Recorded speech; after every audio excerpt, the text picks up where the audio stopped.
Assalamualaikum warahmatullahi wabarakatuh. Salam guru penggerak. Saya Hartini Harap, MPD, dari SMP Negeri 1 Batamtomi, Tapanuli Selatan, Sumatera Utara. Pada video kali ini, saya akan memaparkan kesimpulan dan refleksi mode 1.1 koneksi antar materi pemikiran Ki Hajar Dewantara.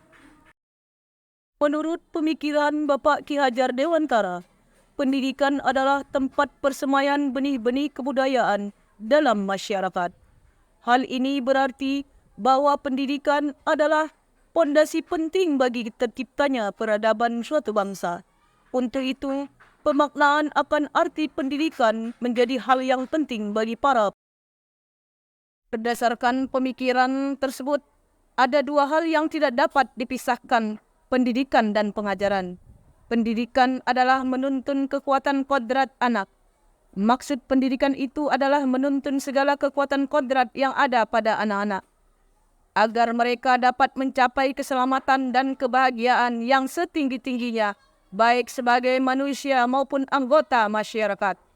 Pengajaran adalah proses memberikan ilmu untuk kecakapan hidup anak secara lahir dan batin.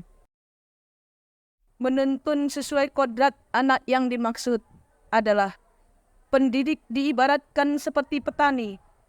Petani dapat merawat, menyiram, dan memberi pupuk pada tanaman. Meskipun pertumbuhan tanaman dapat dijaga, namun petani tidak dapat mengganti kodrat dari tanaman tersebut. Jika kodratnya adalah padi, maka hasilnya pun akan menjadi padi. Demikian juga dengan murid. Pendidik tidak dapat mengubah kodrat murid, melainkan hanya menuntun tumbuhnya untuk menuntun yang dimaksud oleh Ki Hajar Dewantara jika direfleksikan ke dalam pendidikan abad 21. Pendidik perlu mengarahkan siswa untuk melakukan kolaborasi, berpikir kritis reflektif, mengkomunikasikan segala sesuatu, menggerakkan siswa untuk kreatif dan inovatif. Sementara itu, maksud dari kata selamat dan bahagia adalah menuntun siswa untuk mewujudkan student. Di dalam menuntun kodrat anak juga perlu disesuaikan dengan kodrat alam dan kodrat zaman, di mana kodrat alam berkaitan dengan lingkungan fisik maupun sosial di mana anak berada. Sedangkan kodrat zaman berkaitan dengan kondisi zaman saat anak bertumbuh. Kodrat alam di daerah Surabaya berbeda dengan di daerah Papua. Sosial budaya serta norma-norma yang ada di lingkungan alam anak tinggal menjadi kodrat anak yang perlu dituntun untuk ditebal. Apa yang saya percaya tentang murid dan pembelajaran di kelas sebelum saya mempelajari modul 1.1? Yang pertama, adanya pembelajaran yang menggunakan model ceramah saja. Yang kedua, pembelajaran yang hanya terfokus pada ketercapaian materi. Yang ketiga, kurangnya memahami karakteristik peserta didik. Yang keempat, memotivasi belajar peserta didik sangat rendah, sehingga suasana kelas vakum. Yang kelima, fokus utama pendidik adalah suasana kelas yang tertib, tenang, dengan tidak ada suara. Apa yang berubah setelah saya mempelajari modul 1.1? 1. Merubah pemikiran, di mana pendidik bukan hanya satu-satunya sumber belajar.